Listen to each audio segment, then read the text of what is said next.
251 ភិក្ខុកាលត្រូវអាបត្តិបរាជិកតែភិក្ខុអ្នកចោទនោះមិនឃើញបើភិក្ខុអ្នកចោទនោះចោទភិក្ខុនោះថាអ្នកឯងត្រូវអាបត្តិបរាជិកហើយខ្ញុំបានឃើញហើយផងបានឮផងភិក្ខុចោទគេនោះត្រូវអាបត្តិសង្ឃាទិសេសគ្រប់ម៉ាត់ភិក្ខុកាលត្រូវអាបត្តិបរាជិកតែភិក្ខុអ្នកចោទនោះមិនឃើញបើភិក្ខុអ្នកចោទនោះចោទភិក្ខុនោះថាអ្នកឯងត្រូវអាបត្តិបរាជិកហើយខ្ញុំបានឃើញហើយផងរង្គគាហើយផងអ្នកឯងមិនមែនជាសាមណៈភិក្ខុចោទដូច្នេះត្រូវអាបត្តិសង្ឃាទិសេសគ្រប់ម៉ាត់ភិក្ខុកាលត្រូវអាបត្តិបរាជិកតែភិក្ខុអ្នកចោទនោះមិនឃើញបើភិក្ខុអ្នកចោទនោះចោទភិក្ខុនោះថាអ្នកឯងត្រូវអាបត្តិបរាជិកហើយខ្ញុំឃើញហើយផងឮហើយផងរង្គគាហើយផងភិក្ខុចោទដូច្នោះត្រូវអាបត្តិសង្ឃាទិសេសគ្រប់ម៉ាត់ភិក្ខុត្រូវអាបត្តិបរាជិកហើយតែភិក្ខុអ្នកចោទមិនបានឮព្រោះហេតុនោះថាបើភិក្ខុអ្នកចោទភិក្ខុនោះថាអ្នកឯងត្រូវអាបត្តិបរាជិកហើយយើងបានឮផងរង្គគាផងត្រូវអាបត្តិសង្ឃាទិសេសគ្រប់ម៉ាត់ភិក្ខុត្រូវអាបត្តិបរាជិកហើយតែភិក្ខុអ្នកចោទនោះមិនបានឮបើភិក្ខុអ្នកចោទនោះចោទភិក្ខុនោះថាយើងបានឮផងបានឃើញផងថាអ្នកឯងត្រូវអាបត្តិបរាជិកហើយភិក្ខុចោទគេដូច្នោះត្រូវអាបត្តិសង្ឃាទិសេសគ្រប់ម៉ាត់ភិក្ខុត្រូវអាបត្តិបរាជិកហើយភិក្ខុអ្នកចោទមិនបានឮបើភិក្ខុអ្នកចោទនោះចោទភិក្ខុនោះថាខ្ញុំឮហើយផងរង្គគាហើយផងឃើញហើយផងថាអ្នកឯងត្រូវអាបត្តិបរាជិកហើយភិក្ខុចោទគេនោះត្រូវអាបត្តិសង្ឃាទិសេសគ្រប់ម៉ាត់ភិក្ខុត្រូវអាបត្តិបរាជិកហើយភិក្ខុអ្នកចោទនោះមិនបានរង្គគាបើភិក្ខុអ្នកចោទនោះចោទភិក្ខុនោះថាអ្នកឯងត្រូវអាបត្តិបរាជិកហើយខ្ញុំរង្គគាហើយផងខ្ញុំឃើញហើយផងភិក្ខុចោទគេនោះត្រូវអាបត្តិសង្ឃាទិសេសគ្រប់ម៉ាត់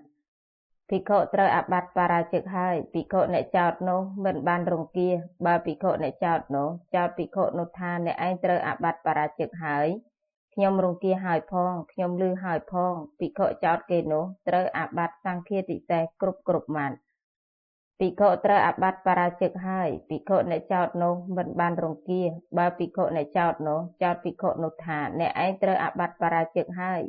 ខ្ញុំរង្គគាហើយផងខ្ញុំឃើញហើយផងខ្ញុំឮហើយផងភិក្ខុចោទគេនោះត្រូវអាបត្តិសង្ឃាទិសេសគ្រប់ម៉ាត់252ភិក្ខុកាលត្រូវអាបត្តិបរាជិកភិក្ខុអ្នកចោទនោះបានឃើញមែនបើភិក្ខុអ្នកចោទនោះចោទភិក្ខុនោះថាអ្នកឯងត្រូវអាបត្តិបរាជិកហើយខ្ញុំបានឮហើយភិក្ខុចោទគេដូច្នោះត្រូវអាបត្តិសង្ឃាទិសេសគ្រប់ម៉ាត់ភិក្ខុកាលត្រូវអាបត្តិបរាជិកហើយភិក្ខុអ្នកចោទបានឃើញមែនបើភិក្ខុអ្នកចោទនោះចោទភិក្ខុនោះថាអ្នកឯងត្រូវអាបត្តិបរាជិកហើយខ្ញុំរង្គគាហើយបើភិក្ខុអ្នកចោទនោះចោទភិក្ខុនោះថាអ្នកឯងត្រូវអាបត្តិបរាជិកហើយខ្ញុំឮហើយផងរង្គគាហើយផងភិក្ខុចោទគេដូច្នោះត្រូវអាបត្តិសង្ឃាទិសេសគ្រប់ម៉ាត់ភិក្ខុត្រូវអាបត្តិបរាជិកហើយភិក្ខុអ្នកចោទនោះបានឮបើភិក្ខុអ្នកចោទនោះចោទភិក្ខុនោះថាអ្នកឯងត្រូវអាបត្តិបរាជិកហើយខ្ញុំរង្គគាហើយបើភិក្ខុអ្នកចោទនោះចោទភិក្ខុនោះថាអ្នកឯងត្រូវអាបត្តិបរាជិកហើយខ្ញុំឃើញហើយបើភិក្ខុអ្នកចោទនោះចោទភិក្ខុនោះថាអ្នកឯងត្រូវអាបត្តិបរាជិកហើយខ្ញុំរង្គគាហើយផងឃើញហើយផងភិក្ខុចោទគេដូច្នោះត្រូវអាបត្តិសង្ឃាទិសេសគ្រប់ម៉ាត់ភិក្ខុត្រូវអាបត្តិបរាជិកហើយភិក្ខុអ្នកចោទនោះបានរង្គគាបើភិក្ខុអ្នកចោទនោះចោទភិក្ខុនោះថាអ្នកឯងត្រូវអាបត្តិបរាជិកហើយខ្ញុំឃើញហើយបើភិក្ខុអ្នកចោទនោះចោទភិក្ខុនោះថាអ្នកឯងត្រូវអាបត្តិបរាជិកហើយខ្ញុំឮហើយបើភិក្ខុអ្នកចោទនោះចោទភិក្ខុនោះថាអ្នកឯងត្រូវអាបត្តិបរាជិកហើយខ្ញុំឃើញហើយផងខ្ញុំឮហើយផងអ្នកឯងមិនមែនជាសាមណៈមិនមែនជាកូនចៅព្រះពុទ្ធជាសក្យបុត្រទេឧបោសថកម្មក្តីបវារណាកម្មក្តីសង្ឃកម្មក្តីជាមួយនឹងអ្នកឯងគ្មានទេភិក្ខុចោទគេដូច្នោះត្រូវអាបត្តិសង្ឃាទិសេសគ្រប់ម៉ាត់253ភិក្ខុកាលត្រូវអាបត្តិបរាជិកភិក្ខុអ្នកចោទនោះបានឃើញមែនតែមានសេចក្តីសង្ស័យនឹងភិក្ខុដែលខ្លួនបានឃើញហើយ គឺកំណត់មិនបាននៅភិក្ខុដែលខ្លួនឃើញហើយរលឹកមិនបាននៅភិក្ខុដែលខ្លួនឃើញហើយភ្លេចនៅភិក្ខុដែលខ្លួនឃើញហើយបើភិក្ខុអ្នកចោទភិក្ខុនោះថាអ្នកឯងត្រូវអាបត្តិបរាជិកហើយខ្ញុំបានឃើញផងខ្ញុំបានឮផងខ្ញុំបានឃើញផងខ្ញុំមានសេចក្តីរង្គៀសផងខ្ញុំបានឃើញផងខ្ញុំបានឮផងខ្ញុំមានសេចក្តីរង្គៀសផងភិក្ខុត្រូវអាបត្តិបរាជិកហើយភិក្ខុអ្នកចោទនោះបានឮតែមានសេចក្តីសង្ស័យនឹងភិក្ខុដែលខ្លួនបានឮហើយគឺកំណត់មិនបាននៅភិក្ខុដែលខ្លួនបានឮហើយរលឹកមិនបាននៅភិក្ខុដែលខ្លួនឮហើយភ្លេចនៅភិក្ខុដែលខ្លួនឮហើយបើភិក្ខុអ្នកចោទភិក្ខុនោះថាអ្នកឯងត្រូវអាបត្តិបរាជិកហើយខ្ញុំបានឮផងខ្ញុំមានរង្គៀសផងខ្ញុំបានឮផងខ្ញុំបានឃើញផងខ្ញុំបានឮផងខ្ញុំមានសេចក្តីរង្គៀសផងខ្ញុំបានឃើញផងភិក្ខុត្រូវអាបត្តិបរាជិកហើយភិក្ខុអ្នកចោទនោះមានសេចក្តីរង្គៀសក៏មានសេចក្តីសង្ស័យនឹងភិក្ខុដែលខ្លួនមានសេចក្តីរង្គៀសហើយកំណត់មិនបាននៅភិក្ខុដែលខ្លួនរង្គៀសហើយរលឹកមិនបាននៅភិក្ខុដែលខ្លួនរង្គៀសហើយភ្លេចនៅភិក្ខុដែលខ្លួនរង្គៀសហើយបើភិក្ខុអ្នកចោទភិក្ខុនោះថាអ្នកឯងត្រូវអាបត្តិបរាជិកហើយខ្ញុំមានសេចក្តីរង្គៀសផងខ្ញុំបានឃើញផងខ្ញុំមានសេចក្តីរង្គៀសផងខ្ញុំបានឮផងខ្ញុំមានសេចក្តីរង្គៀសផងខ្ញុំបានឃើញផងខ្ញុំបានឮផងអ្នកឯងមិនមែនជាសាមណៈអ្នកឯងមិនមែនជាកូននៃព្រះពុទ្ធជាសក្យបុត្រឧបោសថកម្មបវារណាកម្មក្តីសង្ឃកម្មក្តីជាមួយនឹងអ្នកឯងគ្មានទេភិក្ខុចោទគេនោះត្រូវអាបត្តិសង្ឃាទិសេសគ្រប់ម៉ាត់254ភិក្ខុការត្រូវអាបត្តិបរាជិកតែភិក្ខុអ្នកចោទនោះមិនឃើញបើភិក្ខុអ្នកចោទប្រើបុគ្គលដទៃឲ្យចោទភិក្ខុដែលត្រូវអាបត្តិបរាជិកនោះថាអ្នកឯងខ្ញុំឃើញហើយអ្នកឯងត្រូវអាបត្តិបរាជិកហើយអ្នកឯងមិនមែនជាសាមណៈអ្នកឯងមិនមែនជាកូនចៅព្រះពុទ្ធជាសក្យបុត្រឧបោសថកម្មក្តីបវារណាកម្មក្តីសង្ឃកម្មក្តី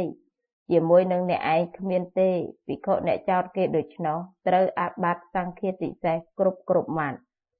ភិក្ខុត្រូវអាបត្តិបរាជិកហើយភិក្ខុអ្នកចោទមិនបានឮបើភិក្ខុអ្នកចោទប្រើភិក្ខុដទៃឲ្យចោទភិក្ខុនោះថា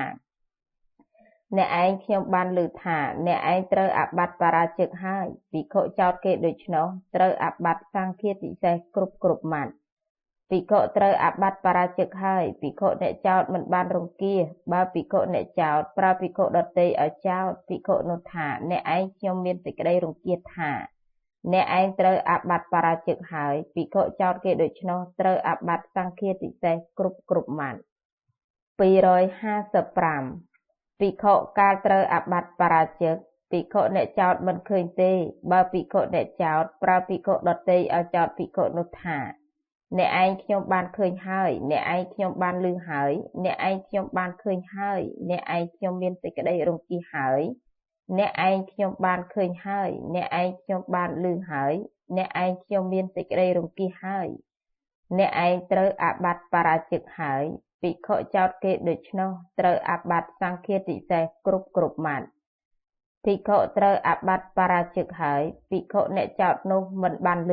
បើភិក្ខុអ្នកចោទប្រើភិក្ខុដទៃឲ្យចោទថាអ្នកឯងខ្ញុំបានឮហើយអ្នកឯងខ្ញុំមានសេចក្តីរង្គៀសហើយអ្នកឯងខ្ញុំបានឮហើយ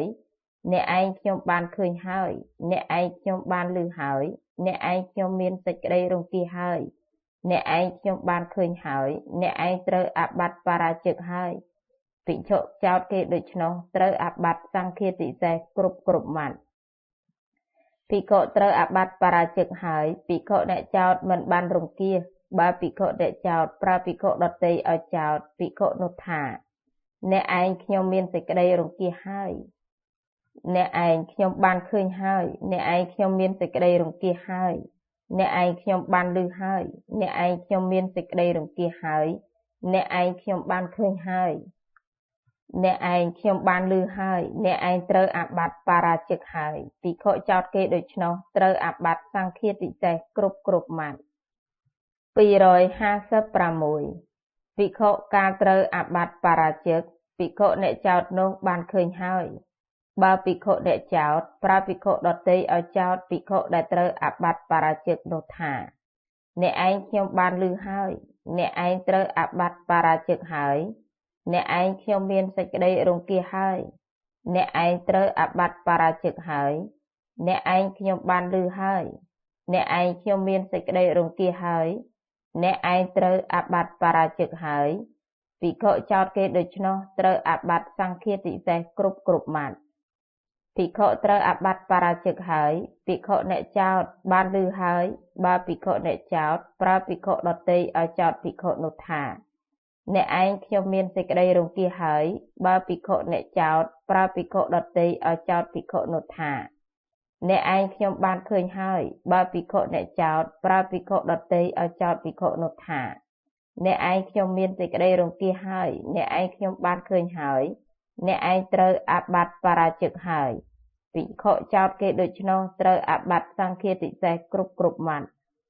ភិក្ខុត្រូវអាបត្តិបរាជិកហើយភិក្ខុអ្នកចោទមានសេចក្តីរង្គៀសបើភិក្ខុអ្នកចោទប្រើភិក្ខុដទៃឲ្យចោទភិក្ខុនោះថាអ្នកឯងខ្ញុំបានឃើញហើយថាអ្នកឯងត្រូវអាបត្តិបរាជិកហើយបើភិក្ខុអ្នកចោទប្រើភិក្ខុដទៃឲ្យចោទភិក្ខុនោះថាអ្នកឯងខ្ញុំឃើញហើយអ្នកឯងខ្ញុំឮហើយបើភិក្ខុអ្នកចោទប្រើភិក្ខុដទៃឲ្យចោទភិក្ខុនោះថាអ្នកឯងខ្ញុំឃើញហើយអ្នកឯងខ្ញុំឮហើយថាអ្នកឯងត្រូវអាបត្តិបរាជិកហើយភិក្ខុចោទគេដូច្នោះត្រូវអាបត្តិសង្ឃាទិសេសគ្រប់ម៉ាត់257ភិក្ខុការត្រូវអាបត្តិបរាជិកភិក្ខុអ្នកចោទនោះក៏ឃើញមែនតែភិក្ខុអ្នកចោទមានសេចក្តីសង្ស័យនឹងភិក្ខុដែលខ្លួនឃើញហើយកំណត់មិនបាននៅភិក្ខុដែលខ្លួនឃើញហើយរលឹកមិនបាននៅភិក្ខុដែលខ្លួនឃើញហើយភ្លេចនៅភិក្ខុដែលខ្លួនឃើញហើយមានសេចក្តីសង្ស័យនឹងភិក្ខុដែលខ្លួនឮហើយកំណត់មិនបាននៅភិក្ខុដែលខ្លួនឮហើយរលឹកមិនបាននៅភិក្ខុដែលខ្លួនឮហើយភ្លេចនៅភិក្ខុដែលខ្លួនឮហើយមានសេចក្តីសង្ស័យនឹងភិក្ខុដែលខ្លួនរង្គៀសកំណត់មិនបាននៅភិក្ខុដែលខ្លួនរង្គៀសហើយរលឹកមិនបាននៅភិក្ខុដែលខ្លួនរង្គៀសហើយភ្លេចនៅភិក្ខុដែលខ្លួនរង្គៀសហើយបើភិក្ខុអ្នកចោទប្រើបុគ្គលដទៃឲ្យចោទភិក្ខុនោះថាអ្នកឯងខ្ញុំរង្គៀសហើយអ្នកឯងខ្ញុំឃើញហើយអ្នកឯងខ្ញុំរង្គៀសហើយអ្នកឯងខ្ញុំឮហើយអ្នកឯងខ្ញុំរង្គៀសហើយអ្នកឯងខ្ញុំឃើញហើយអ្នកឯងខ្ញុំឮហើយថាអ្នកឯងត្រូវអាបត្តិបរាជិកហើយអ្នកឯងមិនមែនជាសាមណៈអ្នកឯងមិនមែនជាកូនចៅព្រះពុទ្ធជាសក្យបុត្រឡើយឧបោសថកម្មក្តីបវារណាកម្មក្តីសង្ឃកម្មក្តីជាមួយនឹងអ្នកឯងគ្មានទេភិក្ខុចោទគេដូច្នេះត្រូវអាបត្តិសង្ឃាទិសេសគ្រប់ម៉ាត់មាតិកានុក្រមគឺបញ្ជីរឿងដែលនឹងត្រូវសម្ដែងតាមលំដាប់ហូរហែដូចមានខាងក្រោមនេះគឺ258ភិក្ខុយល់ឃើញថាបរិសុទ្ធក្នុងបុគ្គលដែលមិនបរិសុទ្ធមួយយល់ឃើញថាមិនបរិសុទ្ធក្នុងបុគ្គលដែលបរិសុទ្ធមួយយល់ឃើញថាមិនបរិសុទ្ធក្នុងបុគ្គលដែលមិនបរិសុទ្ធមួយយល់ឃើញថាបរិសុទ្ធក្នុងបុគ្គលដែលបរិសុទ្ធមួយ259បុគ្គលគឺភិក្ខុដែលត្រូវអាបត្តិបរាជិកឯណានិមួយជាអ្នកមិនបរិសុទ្ធហើយបើភិក្ខុអ្នកចោទយល់ថាភិក្ខុនោះបរិសុទ្ធល្អទេហើយមិនឲ្យភិក្ខុនោះធ្វើឱកាសដោយសមគួរជាមុនហើយមានសេចក្តីប្រាថ្នាឲ្យភិក្ខុនោះឃ្លាតចាកព្រហ្មចរិយធម៌ទើបពោលចោទភិក្ខុនោះដោយអាបត្តិបរាជិកភិក្ខុអ្នកចោទត្រូវអាបត្តិទុក្ខតនិងសង្ឃាទិសេសបុគ្គលគឺភិក្ខុដែលត្រូវអាបត្តិបរាជិកណានិមួយជាអ្នកមិនបរិសុទ្ធហើយបើភិក្ខុអ្នកចោទយល់ថាភិក្ខុនោះបរិសុទ្ធល្អទេហើយឲ្យភិក្ខុនោះធ្វើឱកាសដោយសមគួរជាមុនហើយមានប្រាថ្នានឹងឲ្យភិក្ខុនោះឃ្លាតចាកព្រហ្មចរិយធម៌ទើបពោលចោទភិក្ខុនោះដោយអាបត្តិបរាជិកភិក្ខុអ្នកចោទត្រូវអាបត្តិសង្ឃាទិសេសបុគ្គលគឺភិក្ខុដែលត្រូវអាបត្តិបរាជិកណានិមួយជាអ្នកមិនបរិសុទ្ធហើយបើភិក្ខុអ្នកចោទយល់ថាភិក្ខុនោះបរិសុទ្ធល្អទេហើយមិនឲ្យភិក្ខុនោះធ្វើឱកាសដោយសមគួរជាមុនហើយមានប្រាថ្នានឹងជេរភិក្ខុនោះទើបជេរភិក្ខុអ្នកជេរត្រូវអាបត្តិទុក្ខតនិងបាតចិត្តយៈ បុគ្គលគឺភិក្ខុដែលត្រូវអាបត្តិបរាជិកណានិមួយជាអ្នកមិនបរិសុទ្ធហើយបើភិក្ខុអ្នកចោទយល់ឃើញថាភិក្ខុនោះបរិសុទ្ធល្អទេហើយឲ្យភិក្ខុនោះធ្វើឱកាសដោយសមគួរជាមុនហើយមានប្រាថ្នានឹងជេរភិក្ខុនោះទើបជេរភិក្ខុអ្នកជេរត្រូវអាបត្តិបាចិត្តយៈ260បុគ្គលគឺភិក្ខុដែលមិនត្រូវអាបត្តិបរាជិកណានិមួយជាអ្នកបរិសុទ្ធហើយបើភិក្ខុអ្នកចោទយល់ថាភិក្ខុនោះមិនបរិសុទ្ធទេហើយមិនឲ្យភិក្ខុនោះធ្វើឱកាសដោយសមគួរជាមុនហើយមានប្រាថ្នានឹងឲ្យភិក្ខុនោះឃ្លាតចាកព្រហ្មចរិយធម៌ទើបពោលថាភិក្ខុអ្នកចោទត្រូវអាបត្តិទុក្ខតបុគ្គលគឺភិក្ខុដែលមិនត្រូវអាបត្តិបរាជិកណានិមួយជាអ្នកបរិសុទ្ធហើយបើភិក្ខុអ្នកចោទយល់ឃើញថាភិក្ខុនោះមិនបរិសុទ្ធល្អទេឲ្យភិក្ខុនោះធ្វើឱកាសដោយសមគួរជាមុនហើយមានប្រាថ្នានឹងឲ្យភិក្ខុនោះឃ្លាតចាកព្រហ្មចរិយធម៌ទើបពោលចោទភិក្ខុអ្នកចោទមិនត្រូវអាបត្តិបុគ្គលគឺភិក្ខុដែលមិនត្រូវអាបត្តិបរាជិកណានិមួយជាអ្នកបរិសុទ្ធហើយបើភិក្ខុអ្នកចោទយល់ឃើញថាភិក្ខុនោះមិនបរិសុទ្ធទេមិនឲ្យភិក្ខុនោះធ្វើឱកាសដោយសមគួរជាមុនហើយមានប្រាថ្នាដើម្បីនឹងជេរភិក្ខុនោះទើបជេរភិក្ខុអ្នកជេរត្រូវអាបត្តិទុក្ខតនិងបាចិត្តយៈបុគ្គលគឺភិក្ខុដែលមិនត្រូវអាបត្តិបរាជិកណានិមួយជាអ្នកបរិសុទ្ធហើយបើភិក្ខុអ្នកចោទយល់ឃើញថាភិក្ខុនោះមិនបរិសុទ្ធឲ្យភិក្ខុនោះធ្វើឱកាសដោយសមគួរជាមុនហើយមានប្រាថ្នាដើម្បីនឹងជេរភិក្ខុនោះទើបជេរភិក្ខុអ្នកជេរត្រូវអាបត្តិបាចិត្តយៈ261បុគ្គលគឺភិក្ខុដែលត្រូវអាបត្តិបរាជិកណានិមួយជាអ្នកមិនបរិសុទ្ធហើយភិក្ខុអ្នកចោទយល់ឃើញថាភិក្ខុនោះមិនបរិសុទ្ធល្អទេហើយមិនឲ្យភិក្ខុនោះធ្វើឱកាសដោយសមគួរជាមុនហើយមានប្រាថ្នាដើម្បីឲ្យភិក្ខុនោះឃ្លាតចាកព្រហ្មចរិយធម៌ទើបពោលចោទភិក្ខុអ្នកចោទត្រូវអាបត្តិទុក្ខតបុគ្គលគឺភិក្ខុដែលត្រូវអាបត្តិបរាជិកណានិមួយជាអ្នកមិនបរិសុទ្ធហើយបើភិក្ខុអ្នកចោទយល់ឃើញថាភិក្ខុនោះមិនបរិសុទ្ធល្អទេហើយឲ្យភិក្ខុនោះធ្វើឱកាសដោយសមគួរជាមុនហើយប្រាថ្នាដើម្បីឲ្យភិក្ខុនោះឃ្លាតចាកព្រហ្មចរិយធម៌ទើបពោលចោទភិក្ខុអ្នកចោទមិនត្រូវអាបត្តិឡើយបុគ្គលគឺភិក្ខុដែលត្រូវអាបត្តិបរាជិកណានិមួយ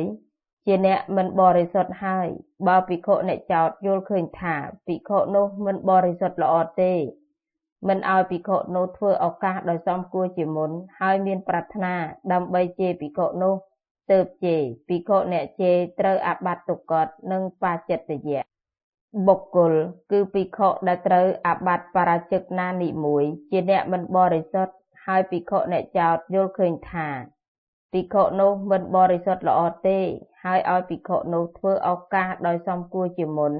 ហើយមានប្រាថ្នាដើម្បីជេរភិក្ខុនោះទើបជេរភិក្ខុអ្នកជេរត្រូវអាបត្តិបាចិត្តយៈ262បុគ្គលគឺភិក្ខុដែលមិនត្រូវអាបត្តិបរាជិកណានិមួយជាអ្នកបរិសុទ្ធហើយបើភិក្ខុអ្នកចោទយល់ឃើញថាភិក្ខុនោះបរិសុទ្ធល្អទេមិនឲ្យភិក្ខុនោះធ្វើឱកាសដោយសមគួរជាមុនហើយមានប្រាថ្នាដើម្បីឲ្យភិក្ខុនោះឃ្លាតចាកព្រហ្មចរិយធម៌ទើបចោទភិក្ខុអ្នកចោទត្រូវអាបត្តិទុក្ខតនិងសង្ឃាទិសេសបុគ្គលគឺភិក្ខុដែលមិនត្រូវអាបត្តិបរាជិកណានិមួយជាអ្នកបរិសុទ្ធហើយបើភិក្ខុអ្នកចោទយល់ឃើញថាភិក្ខុនោះបរិសុទ្ធល្អទេឲ្យភិក្ខុនោះធ្វើឱកាសដោយសមគួរជាមុនហើយមានប្រាថ្នាដើម្បីឲ្យភិក្ខុនោះឃ្លាតចាកព្រហ្មចរិយធម៌ទើបពោលចោទភិក្ខុអ្នកចោទត្រូវអាបត្តិសង្ឃាទិសេសបុគ្គលគឺភិក្ខុដែលមិនត្រូវអាបត្តិបរាជិកណានិមួយជាអ្នកបរិសុទ្ធហើយបើភិក្ខុអ្នកចោទយល់ឃើញថាភិក្ខុនោះបរិសុទ្ធល្អទេមិនឲ្យភិក្ខុនោះធ្វើឱកាសដោយសមគួរជាមុនហើយមានប្រាថ្នាដើម្បីជេរភិក្ខុនោះទើបជេរភិក្ខុអ្នកជេរត្រូវអាបត្តិទុក្ខតនិងអាបត្តិបាចិត្តយៈបុគ្គលគឺភិក្ខុដែលមិនត្រូវអាបត្តិបរាជិកណានិមួយជាអ្នកបរិសុទ្ធហើយបើភិក្ខុអ្នកចោទយល់ឃើញថាភិក្ខុនោះបរិសុទ្ធល្អទេឲ្យភិក្ខុនោះធ្វើឱកាសដោយសមគួរជាមុន ហើយមានប្រាថ្នាដើម្បីជេរភិក្ខុនោះទើបជេរភិក្ខុអ្នកជេរត្រូវអាបត្តិបាចិត្តយៈ263អាបត្តិមិនមានដល់ភិក្ខុដែលយល់ឃើញថាមិនបរិសុទ្ធក្នុងបុគ្គលដែលបរិសុទ្ធដល់ភិក្ខុដែលយល់ឃើញថាមិនបរិសុទ្ធក្នុងបុគ្គលដែលមិនបរិសុទ្ធដល់ភិក្ខុឆ្កួតដល់ភិក្ខុជាខាងដើមបញ្ញត្តិសង្ឃាតិសេសទី8ចប់សូមអនុមោទនាសង្ឃាតិសេសទី9 264សម័យនោះព្រះពុទ្ធដ៏មានជោគជាម្ចាស់ទ្រង់គង់នៅក្នុងអារាមវេលវ័នជាកលន្តកនិវាបដ្ឋានក្បែរក្រុងរាជក្រឹសសម័យនោះឯងមេតយៈភិក្ខុនិងភូមចកភិក្ខុទាំងឡាយកាលនាំគ្នាចុះអំពីភ្នំកិច្ចកូដបានឃើញពពែឈ្មោលកំពុងរួមសន្ធវៈនិងពពែញីលុះឃើញហើយទើបនិយាយគ្នាយ៉ាងនេះថាអាវុសោពួកយើងនឹងសន្មតពពែឈ្មោលនេះឲ្យជាឈ្មោះតពមលបុត្របុត្រមលក្សត្រសន្មតពពែញីនេះឲ្យជាឈ្មោះនាងមេតយាភិក្ខុនីយើងនឹងនាំគ្នាហៅយ៉ាងនេះមនាលអាវុសោកាលអំពីដើមយើងបានចោទតពមលបុត្រដោយពាក្យថាយើងបានឮប៉ុន្តែឥឡូវនេះតពមលបុត្រសេពមេធនធម្មនឹងនាងមេតយាភិក្ខុនីយើងបានឃើញដោយខ្លួនឯងភិក្ខុទាំងពីររូបនោះក៏បានតាំងសន្មតពពែឈ្មោលនោះជាឈ្មោះតពមលបុត្រសន្មតពពែញីនោះជាឈ្មោះនាងមេតយាភិក្ខុនីភិក្ខុទាំងនោះទៅនិយាយប្រាប់ភិក្ខុទាំងឡាយថាមនាលអាវុសោកាលពីដើមយើងបានចោទតពមលបុត្រដោយបានឮប៉ុន្តែឥឡូវនេះតពមលបុត្រសេពមេធនធម្មនិងនាងមេតយាភិក្ខុនីយើងបានឃើញដោយខ្លួនឯងភិក្ខុទាំងឡាយបានឆ្លើយយ៉ាងនេះថាណែអាវុសោលោកកុំនិយាយយ៉ាងនឹងឯតពមលបុត្រដ៏មានអាយុមុខជានឹងមិនធ្វើដូចលោកថាទេគ្រានោះពួកភិក្ខុទាំងនោះក៏ក្រាបទូលសេចក្តីនោះដល់ព្រះដ៏មានព្រះភិក្ខជាម្ចាស់ព្រោះដំណើរនេះរឿងនេះទើបព្រះដ៏មានព្រះភិក្ខជាម្ចាស់ទ្រង់ឲ្យប្រជុំភិក្ខុសង្ឃហើយទ្រង់សួរបញ្ជាក់តពមលបុត្រដ៏មានអាយុថាណែតពអ្នករលឹកឃើញឬទេពួកភិក្ខុទាំងនេះពោលយ៉ាងណាអ្នកបានធ្វើយ៉ាងនោះឬទេតពមលបុត្រទូលថាបបិទ្ធព្រះអង្គដ៏ចម្រើនរឿងអ្វីព្រះដ៏មានព្រះភិក្ខទ្រង់ជ្រាបខ្ញុំព្រះអង្គដោយពិតហើយព្រះដ៏មានព្រះភិក្ខជាម្ចាស់ទ្រង់ត្រាស់សួរពាក្យនេះនឹងតពមលបុត្រដ៏មានអាយុជាគម្រប់2ដងផងជាគម្រប់3ដងផងថាណែតពអ្នករលឹកបានឬទេពួកភិក្ខុទាំងនេះពោលយ៉ាងណាអ្នកបានធ្វើយ៉ាងនោះទេតពមលបុត្រក្រាបទូលថាបបិទ្ធព្រះអង្គដ៏ចម្រើនព្រះដ៏មានព្រះភិក្ខទ្រង់ជ្រាបខ្ញុំព្រះអង្គដោយពិតហើយព្រះដ៏មានព្រះភិក្ខជាម្ចាស់ត្រាស់ថាណែតពអ្នកប្រាជ្ញទាំងឡាយមិនពោលបណ្ដោះបណ្ដីយ៉ាងនេះទេបើអំពើអ្វីដែលអ្នកបានធ្វើហើយអ្នកចូលឆ្លើយថាខ្ញុំបានធ្វើហើយបើអ្នកមិនបានធ្វើទេអ្នកចូលឆ្លើយថាខ្ញុំមិនបានធ្វើទេតពមលបុត្រទូលថាបបិទ្ធព្រះអង្គដ៏ចម្រើនខ្ញុំព្រះអង្គតាំងពីតូចកើតមកវេលាណាមិនដែលសេពមេធនធម្មទេសូម្បីតែយល់សពក៏មិនដែលឃើញទេបាច់និយាយថ្មីដល់ការភ្ញាក់រលឹកគ្រានោះព្រះដ៏មានព្រះភិក្ខទ្រង់ត្រាស់ហៅភិក្ខុទាំងឡាយមកថាមនាលភិក្ខុទាំងឡាយបើដូច្នោះអ្នកទាំងឡាយចូលជំរះសួរភិក្ខុពួកនេះមើលលុះព្រះដ៏មានព្រះភិក្ខត្រាស់យ៉ាងនេះហើយទ្រង់ក៏ក្រោកចាកអាសនៈចូលទៅកាន់ព្រះវិហារគ្រានោះភិក្ខុទាំងឡាយបានជំរះសួរមេតយៈភិក្ខុនិងភូមចកភិក្ខុភិក្ខុទាំងនោះកាលបើភិក្ខុទាំងឡាយជំរះសួរទើបប្រាប់សេចក្តីនោះដល់ភិក្ខុទាំងឡាយតាមពិតត្រង់ភិក្ខុទាំងឡាយសួរថាណែអាវុសោអ្នកទាំងពីរកាន់យកហេតុបន្តិចបន្តួចរបស់អធិករដ៏ជាចំណែកដតីមកជាគ្រឿងអាងហើយចោទតពមលបុត្រដ៏មានអាយុដោយអាបត្តិបរាជិកឬភិក្ខុទាំងពីររូបឆ្លើយថាយ៉ាងនឹងហើយអាវុសោ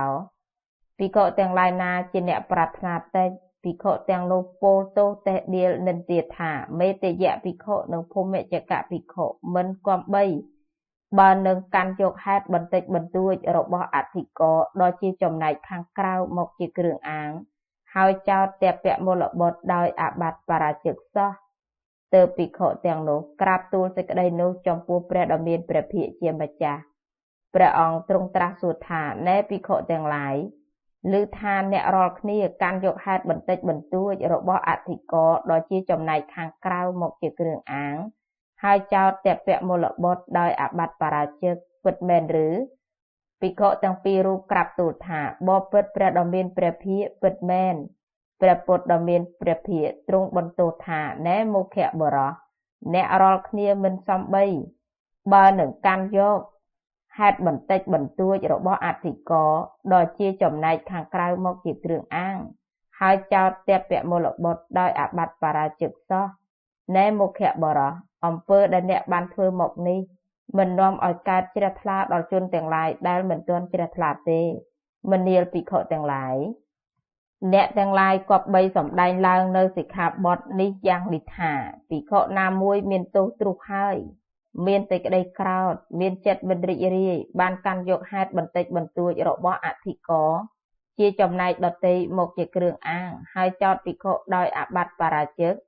ដោយបំណងថាធ្វើម្ដេចណោអញគប្បីញ៉ាំងភិក្ខុនោះឲ្យឃ្លាតចាកព្រហ្មចរិយធម៌សាសនានេះបានលុះសម័យខាងក្រោយតពីនោះមកភិក្ខុអ្នកចោទនោះមានគេសាកសួរក្តីមិនមានគេសាកសួរក្តីតែអធិករនោះជាចំណែកដទៃទេភិក្ខុកាន់យកហេតុបន្តិចបន្តួចមកជាគ្រឿងអាងហើយភិក្ខុបដិញ្ញាទោសភិក្ខុនោះត្រូវអាបត្តិសង្ឃាទិសេស265ត្រង់ពាក្យថាភិក្ខុណាមួយមានអធិប្បាយក្នុងសិក្ខាបទទី1នៃបរាជិកកាន់រួចហើយពាក្យថាភិក្ខុគឺភិក្ខុដទៃពាក្យថាមានទោសទ្រុសហើយមានសេចក្តីក្រោធគឺមានចិត្តក្រោធខឹងមានចិត្តមិនជារបស់ខ្លួនមិនត្រេកអរមានចិត្តគុំគួនចង្អៀតចង្អល់ពាក្យថាមានចិត្តមិនរីករាយគឺមានចិត្តអាក់អន់ព្រោះក្រោធខឹងនោះផងព្រោះទោសៈនោះផងព្រោះសេចក្តីអន់ចិត្តនោះផងព្រោះសេចក្តីមិនត្រេកអរនោះផង266ពាក្យថារបស់អធិករជាចំណែកដទៃគឺចំណែកដទៃនៃអាបត្តិឬចំណែកដទៃនៃអធិករ267សួរថាអធិករដែលមានចំណែកផ្សេងពីអធិករនោះដូចម្ដេចប្រាប់ថាវិវាទាធិករមានចំណែកផ្សេងអំពីអនុវាទាធិករអាបត្តាធិករនិងកិច្ចាធិករអនុវាទាធិករចាត់ដោយឡែកផ្សេងអំពីអាបត្តាធិករកិច្ចាធិករនិងវិវាទាធិករអាបត្តាធិករចាត់ដោយឡែកផ្សេងអំពីកិច្ចាធិករវិវាទាធិករនិងអនុវាទាធិករកិច្ចាធិករចាត់ដោយឡែកផ្សេងអំពីវិវាទាធិករអនុវាទាធិករនិងអាបត្តាធិករអធិករយ៉ាងនេះហៅថាមានចំណែកផ្សេងគ្នាអំពីអធិករ268សួរថាអធិករដែលមានចំណែកដូចគ្នានឹងអធិករនោះដូចម្ដេចប្រាប់ថាវិវាទាធិករមានចំណែកដូចគ្នានឹងវិវាទាធិករអនុវាទាធិករមានចំណែកដូចគ្នានឹងអនុវាទាធិករអាបត្តាធិករមានចំណែកដូចគ្នានឹងអាបត្តាធិករក៏មានចំណែកផ្សេងអំពីគ្នាក៏មានសួរថាអាបត្តាធិករមានចំណែកផ្សេងគ្នាអំពីអាបត្តាធិករនោះដូចម្ដេចប្រាប់ថាមេធនធម្មបរាជិកាបានមានចំណែកផ្សេងគ្នាអំពីអតនេទានបរាជិកាបានមនុស្សវិកហៈបរាជិកាបាននិងឧត្តរិមនុស្សធម្មបរាជិកាបានអតិនេទានបរាជិកាបានមានចំណែកផ្សេងគ្នាអំពីមនុស្សវិកហៈបរាជិកាបានឧត្តរិមនុស្សធម្មបរាជិកាបាននិងមេធនធម្មបរាជិកាបានមនុស្សវិកហៈបរាជិកាបាន មានចំណែកផ្សេងគ្នាអំពីឧត្តរិមនុស្សធម៌បរាជិកបត្តិមេធនធម៌បរាជិកបត្តិនិងអទិនេទានបរាជិកបត្តិឧត្តរិមនុស្សធម៌បរាជិកបត្តិមានចំណែកផ្សេងគ្នាអំពីមេធនធម៌បរាជិកបត្តិអទិនេទានបរាជិកបត្តិនិងមនុស្សវិកហបរាជិកបត្តិអបត្តាធិករយ៉ាងនេះហៅថាមានចំណែកផ្សេងគ្នាអំពីអបត្តាធិករសួរថាអបត្តាធិករមានចំណែកដូចគ្នានឹងអបត្តាធិករនោះដូចម្ដេចប្រាប់ថាមេធនធម៌បរាជិកបត្តិមានចំណែកជាមួយគ្នានឹងមេធនធម៌បរាជិកបត្តិអទិនេទានបរាជិកបត្តិមានចំណែកជាមួយគ្នានឹងអទិនេទានបរាជិកបត្តិមនុស្សវិកហបរាជិកបត្តិមានចំណែកជាមួយគ្នានឹងមនុស្សវិកហបរាជិកបត្តិឧត្តរិមនុស្សធម៌បរាជិកបត្តិមានចំណែកជាមួយគ្នានឹងឧត្តរិមនុស្សធម៌បរាជិកបត្តិអបត្តាធិករយ៉ាងនេះហៅថាមានចំណែកជាមួយគ្នានឹងអបត្តាធិករកិច្ចាធិករក៏មានចំណែកជាមួយគ្នានឹងកិច្ចាធិករដែរអធិករយ៉ាងនេះហៅថាមានចំណែកជាមួយគ្នានឹងអធិករ269ត្រង់ពាក្យថាកាន់យកហេតុបន្តិចបន្តួចមកជាគ្រឿងអាងដែលហៅថាគ្រឿងអាងនោះបានដល់គ្រឿងអាង10យ៉ាងគឺគ្រឿងអាងជាតិ1នាម1កូដ1ភេទ1អាបត្តិ1បាត1ចីវរ1ឧប